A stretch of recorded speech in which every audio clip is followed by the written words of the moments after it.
سلام رفقا، چطورین آقا؟ خیلی خوش اومدیم به این ویدیو. من جواد جوشات هستم و بریم که با هم دیگه ویدیو امروزمون رو خیلی سریع شروع بکنیم. اما قبل از شروع کردن ویدیو حتما لایک ویدیو رو بزن. اگه هم دوستش چنل منو سابسکرایب کن و زنگوله بغلش هم فعال کن. خب آقا بریم که با هم دیگه ولت‌های این سیزن رو بررسی بکنیم. بی پی ولت‌ها رو.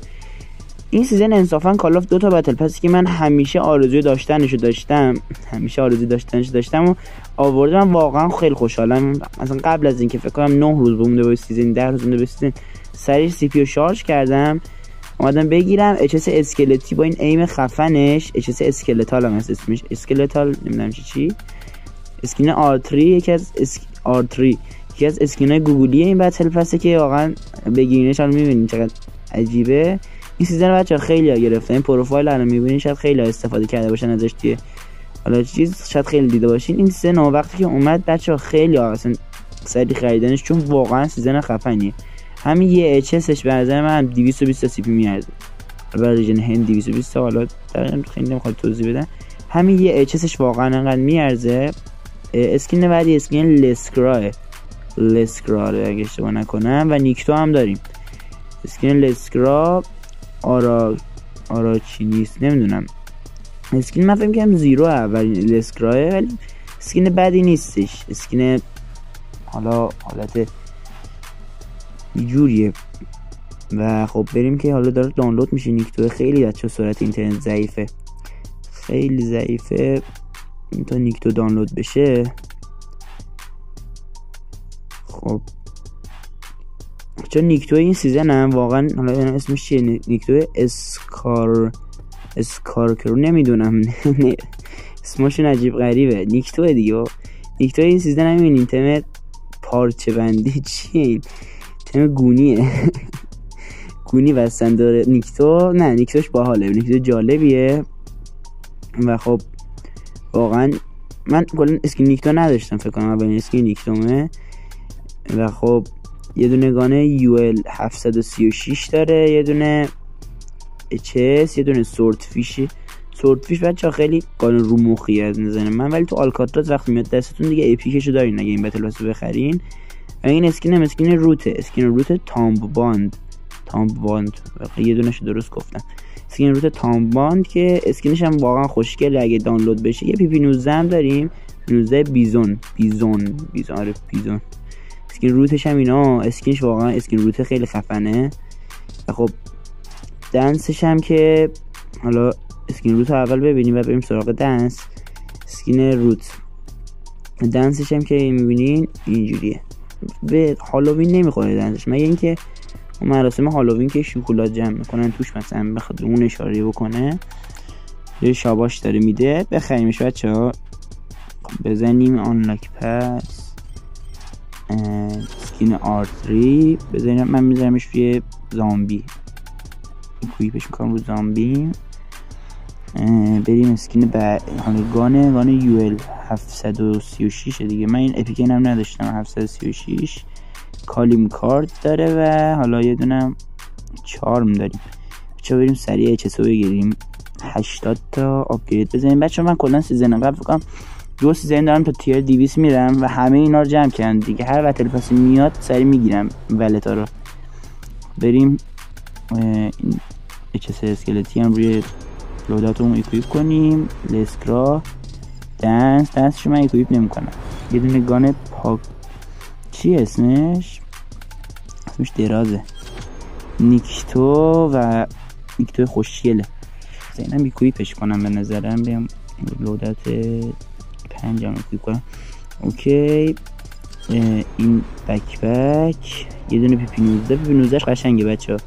ایمش هم ایم معمولیه، من قبلا امتحان کردم. و یه دونه اسکین روت زخمی و سورت فیش هم بریم اکویپ کنیم. و یه دونه حالا قاب آواتار و خود آواتار.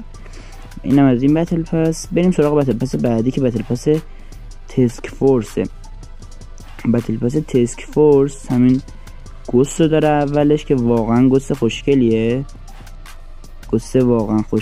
که گوست ریزه میزه، گوست تسک فورس من حالا امتحان کردم، اگه سنستون رو یه جوری تنظیم کنید واقعا گوست تو دست و پای نیستش که مثلا گوست ژاپن خیلی شنلش تو دست و پای، واقعا شاید اذیت بشین. یه اسکرین چارلی داره که بچه من دانلود نمیکنم دیگه، خیلی طول میکشه دانلود کردنش. یه دونه اسکرین چارلی داره و حالا بدون پروفایل گوست رو داره، گز رو داره. گز من شنیدم پسر کاپیتان پرایس، نمیدونم حالا درسته یا نه. یه دونه گز داره، یه دونه اوتلاو داره، اوتلاو نمیدونم چیه، پروفایلش هم ایناش. گز هم ایناش، گز سیتی اس اف دی، گز سیتی واهی قاطی کردم. گزش هم خوبه. دنسش ببینیم بچه چجوریه دانلود بشه. حالا این صورت نت داغونه چون 90 روز مونده تا تموم بشم. همین امروز اومد گفتم من سری ویدیوشو بگیرم. دنسش هم اینه، چه آروم میزنه. این دنسش فکرم باگ داره، نمیدونم چجوریه. حالا بریم بخریم دیگه. من بقیه آیتماشو بررسی نمیکنم، خیلی طول میکشه دانلودش. اول جناب گوست اکویپش کنیم، فکرم 5 گوست هم باشه روی لوداک 3. خب این دوتا هم که نه. اوکی برو بعدی. یه دونه گان داریم ASM 10 اگه اشتباه نکنم، ASM 10 که حالا بزنم اکویپش کنم رو بتلم. خب یه دونه دنسشو داریم که من دنسشو اکویپ میکنم. روی کدومش اکویپ کنیم؟ آها این خوبه، اینجا اکویپش کردم. یه دونه حالا کالیم کارت داره.